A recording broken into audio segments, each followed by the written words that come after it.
Dan Ottaway, who served as a chef, claims that out of all of the royals that he catered for, Prince Andrew was difficult and more demanding than others. From the outside, Buckingham Palace often feels like a place frozen in tradition.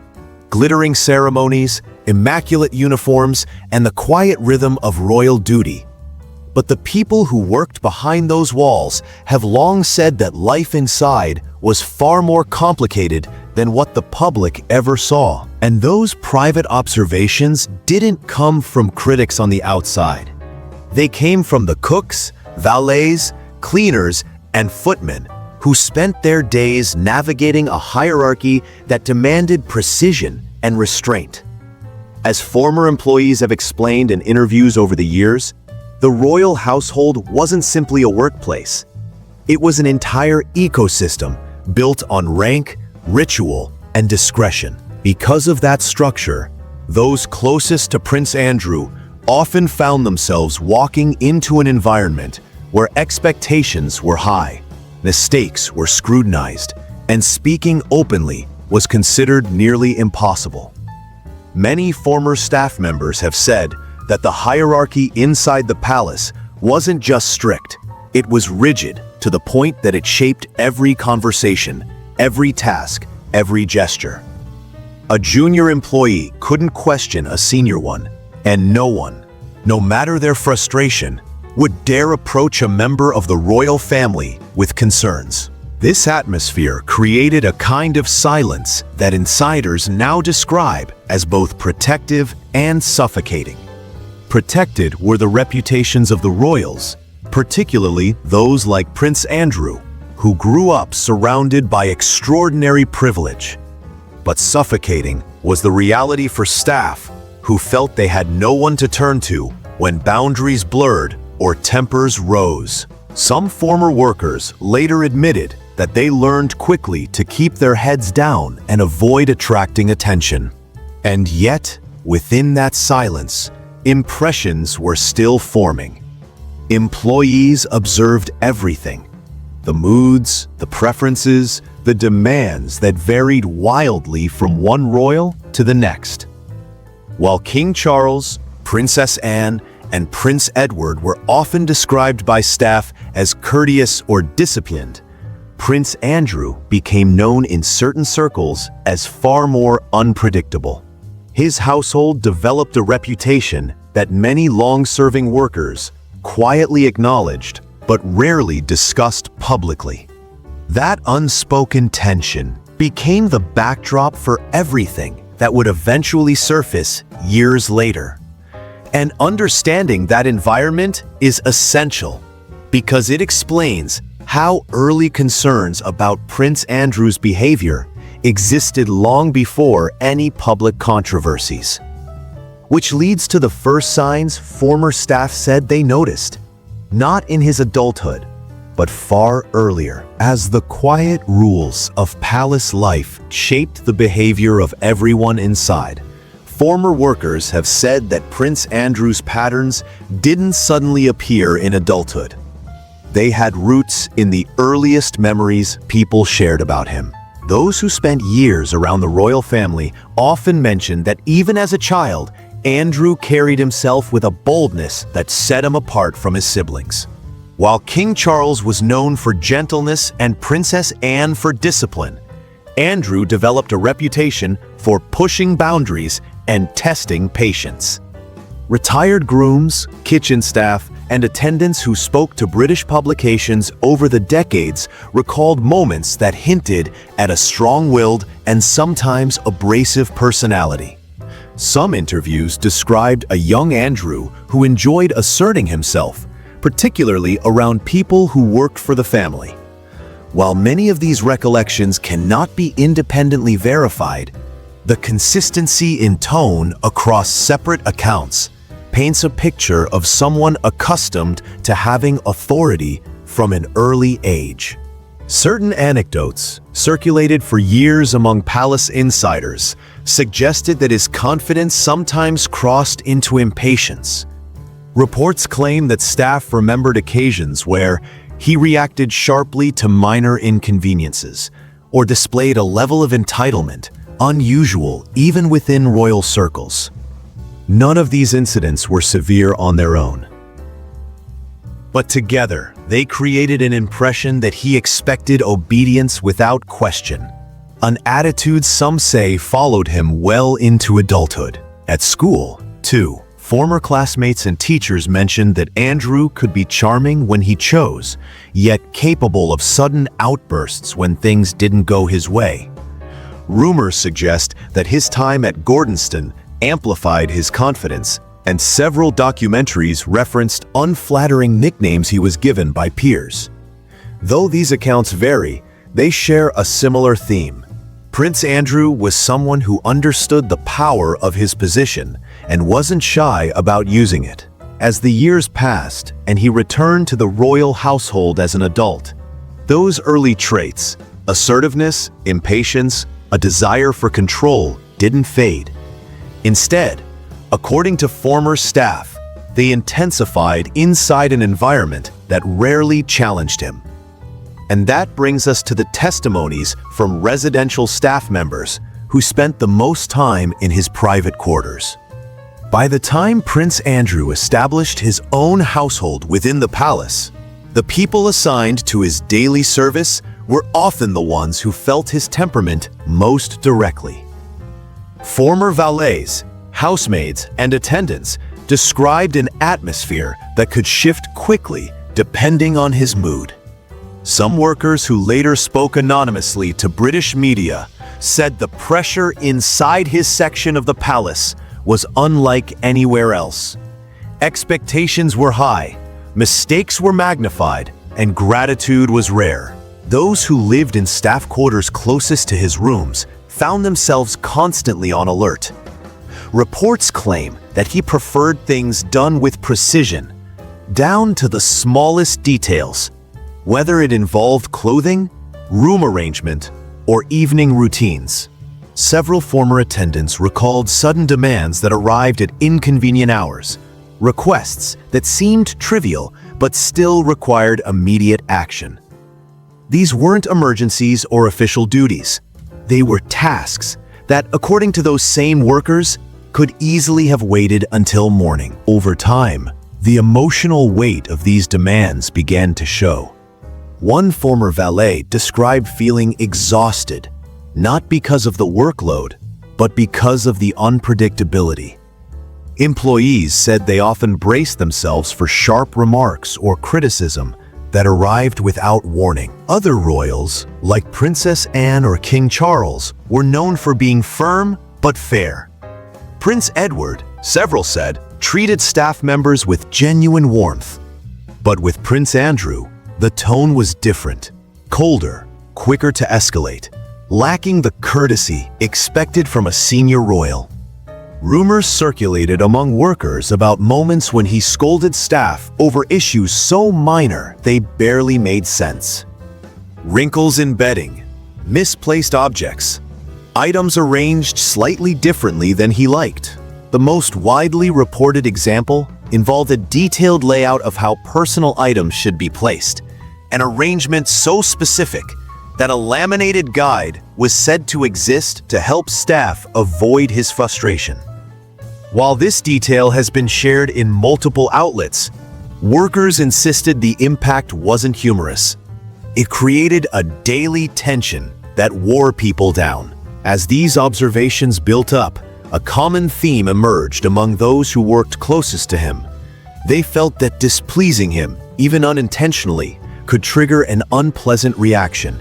And because the palace culture discouraged any complaint from moving upward, that sense of pressure continued unchecked, which leads directly into the deeper problem former employees described: the near impossibility of speaking out, no matter how difficult things became. The palace wasn't just a workplace.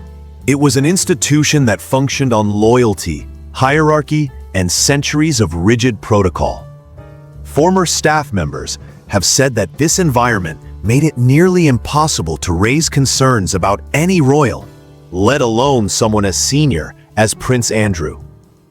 No matter how stressful things became, the unspoken rule remains simple: protect the household, maintain silence, and never challenge authority. Employees understood that their future, pensions, housing, long-term security, depended on remaining in good standing. Many workers stayed for decades, and that made them especially cautious about doing anything that might be viewed as disloyal. In this system, even when someone felt disrespected or overwhelmed, speaking out wasn't just discouraged, it felt dangerous. That's why, according to former workers, complaints rarely traveled beyond quiet conversations between coworkers. The idea of approaching a superior with concerns about Prince Andrew's temperament seemed unthinkable. Even senior staff hesitated. Reports claim that some employees tried subtle strategies to avoid triggering conflict, such as rotating duties or quietly adjusting schedules. But these internal fixes only addressed symptoms, never the underlying issue. Part of the problem was Andrew's reputation within the family. For years, he was widely described as one of Queen Elizabeth's favorites, a status that gave him a level of protection others did not enjoy. Several former employees said privately that challenging him felt like challenging the monarch herself, a risk no one was willing to take. Combine that with his royal rank, and the system effectively insulated him from accountability. While other royals, including King Charles and Princess Anne, cultivated working relationships built on mutual respect, Andrew's household remained the one employees hoped to avoid. The tension inside his section wasn't a secret. It was an open truth, spoken in whispers, passed between servants who understood that some dynamics would never change. And it was within this atmosphere, one defined by hierarchy, silence, and unspoken frustration, that the more troubling episodes described by residual staff took place, setting the stage for the later accounts that would surface publicly years after. As the silence inside the palace continued to shield Prince Andrew from serious scrutiny, the people who worked closest to him developed a clear understanding of his preferences, many of which former staff described as unusually exacting. These accounts weren't dramatic revelations. They were the small, daily moments that revealed how difficult the environment around him could be. And because these observations came from workers assigned to handle essential tasks, laundry, meals, housekeeping, they accumulated over time, creating a fuller picture of what life inside his household actually felt like. One of the most repeated themes from former staff involved his insistence on precision. Reports claim that Andrew was particular about almost everything: how clothing was folded, how shoes were positioned, even how curtains were drawn. Some workers said he expected garments to be arranged in a specific sequence for the following day, sometimes demanding changes at the last minute. Others recalled that he disliked the slightest inconsistency in the way personal items were placed around the room. The widely circulated anecdote about the arrangement of soft toys, often referenced by former officers and household workers, was one example that captured national attention. According to those accounts, each toy had an assigned location, and staff used a printed guide to ensure everything matched the layout he expected. While the public often reacted with disbelief or amusement, those who actually performed the task insisted that the pressure felt very real. The slightest deviation, they said, could trigger criticism or irritation. It wasn't only the attention to objects that unsettled staff. Some former workers described sudden bursts of temper when routines didn't unfold exactly as he preferred. These weren't explosive confrontations, but sharp remarks or pointed comments that left employees feeling belittled.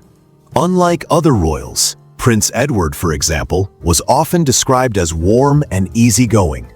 Andrew's approach created a noticeably different atmosphere. Yet, because the palace environment demanded composure and silence, staff found themselves internalizing the stress.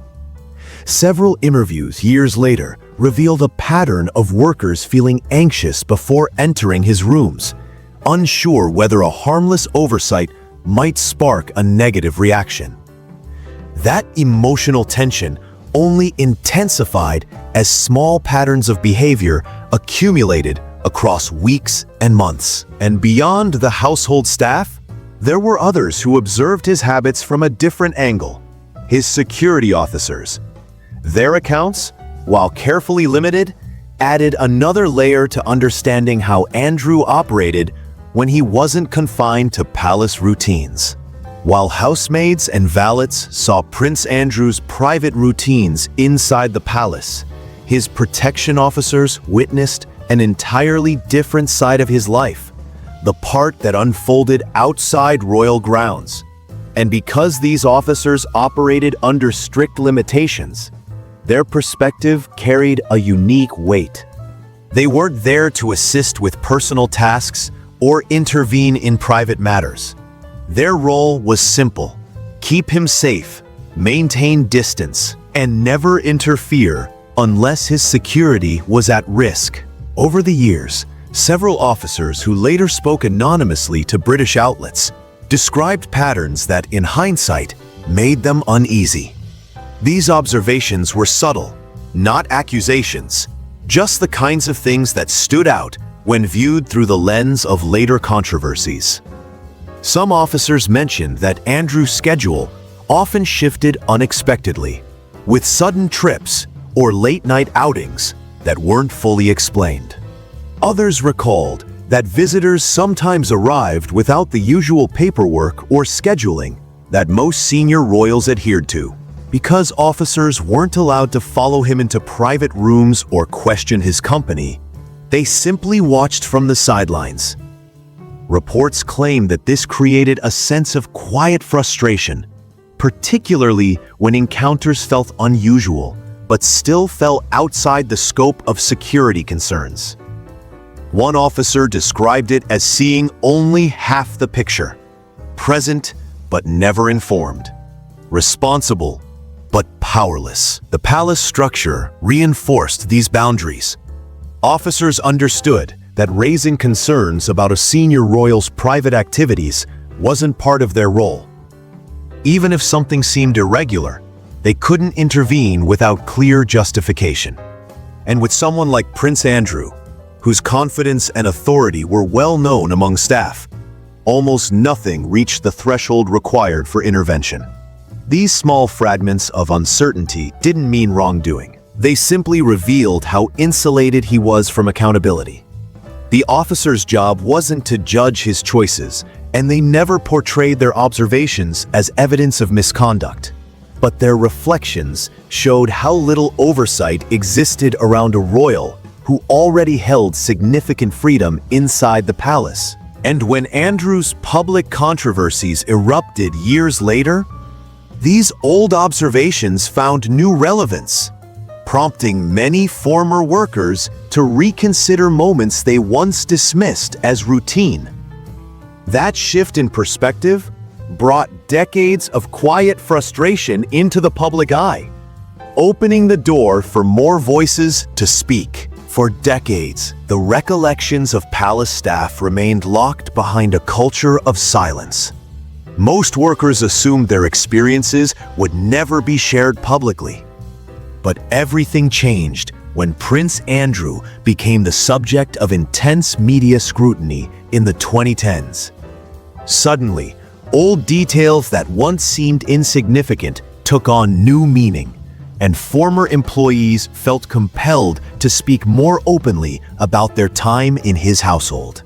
The turning point came when Andrew's long-standing friendship with Jeffrey Epstein resurfaced in global headlines. As allegations against Epstein gained momentum, public interest in Andrew's associations grew rapidly. Then came the accusations made by Virginia Giuffre, which Andrew has consistently denied. and when he sat down for the BBC's now infamous interview, insisting that her account was inaccurate, the conversation intensified even further. Although Andrew maintained his innocence, the interview's fallout was immediate. Public reaction was overwhelmingly negative, and criticism spread throughout the UK and beyond. Within months, he stepped back from royal duties.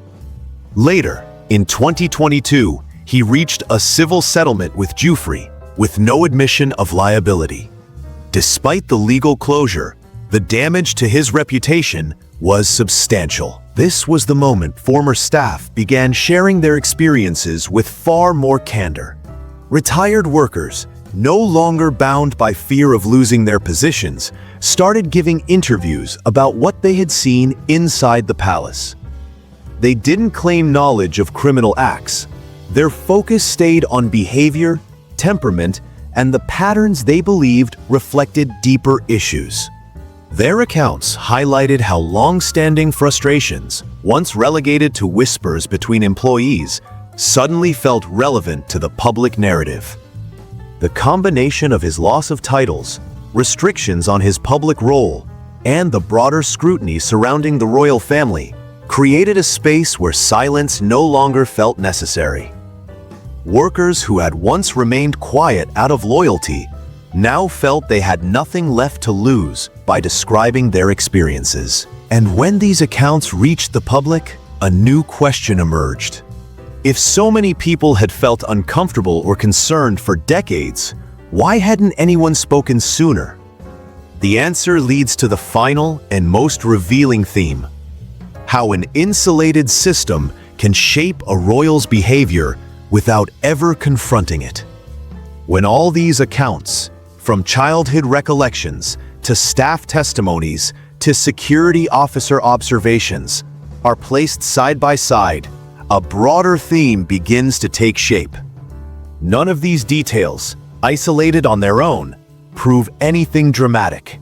But taken together, they reveal a royal who grew up inside a structure that shielded him from consequences, encouraged obedience from those around him, and offered little incentive for self-reflection. Former staff have said that unlike King Charles, Princess Anne, or Prince Edward, who built reputations for respecting their workers, Prince Andrew operated with a sense of confidence that sometimes bordered on entitlement. It wasn't just the sharp remarks or sudden demands. It was the underlying assumption that people would always adjust to him, never the other way around.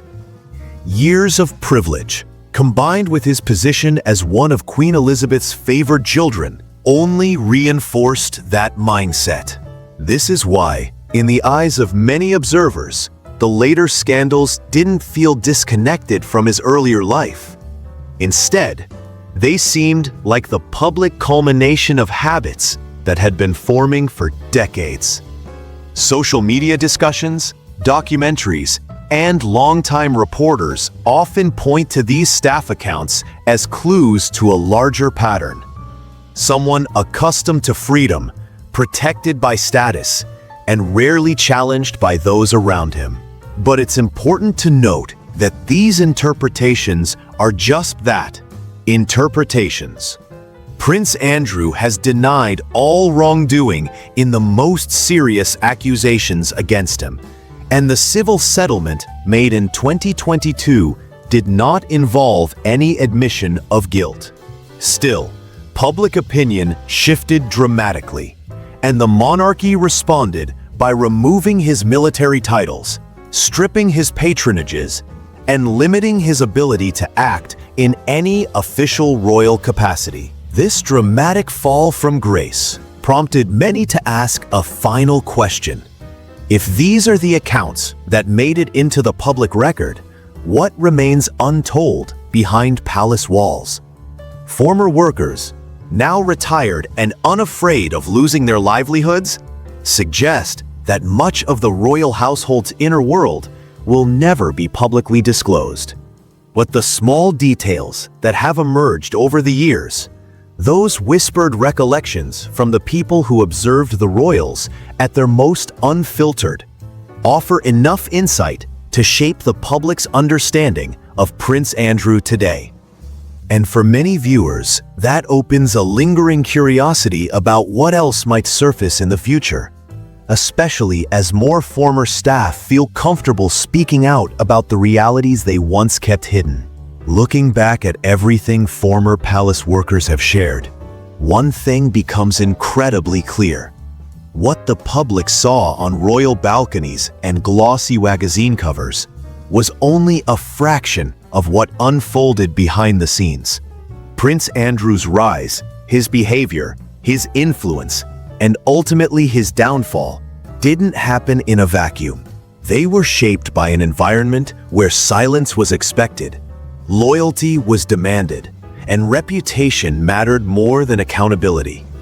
And for years, that system allowed patterns to grow unchecked, even while people closest to him struggled to understand how far things would eventually go, as recent controversies pushed him into an unprecedented level of public scrutiny. Observers began reconsidering every early red flag. Moments that once seemed insignificant, but now look like warnings that were quietly ignored. The royal household's traditional structure, carefully maintained by Queen Elizabeth II, created a buffer that shielded Prince Andrew from consequences long before the outside world ever raised questions. Even now, as King Charles works to restore stability and redefine the monarchy's image, the shadow of Andrew's past continues to follow the entire institution. Meanwhile, Sarah Ferguson remains one of the few people still standing by his side, navigating the fallout with a mix of loyalty and defiance that has sparked endless debate. And while Harry and Meghan Markle shifted the global narrative around the royal family, the discussions surrounding Andrew have become even more complex, touching on themes of power, secrecy, and responsibility that the palace can no longer avoid. What happens next is uncertain. Some insiders believe the institution is trying to quietly distance itself, while others claim attempts are being made behind closed doors to manage whatever remains of Prince Andrew's public image. But regardless of what strategy unfolds, one undeniable truth remains. The revelations from former staff have changed the way people see the royal family forever.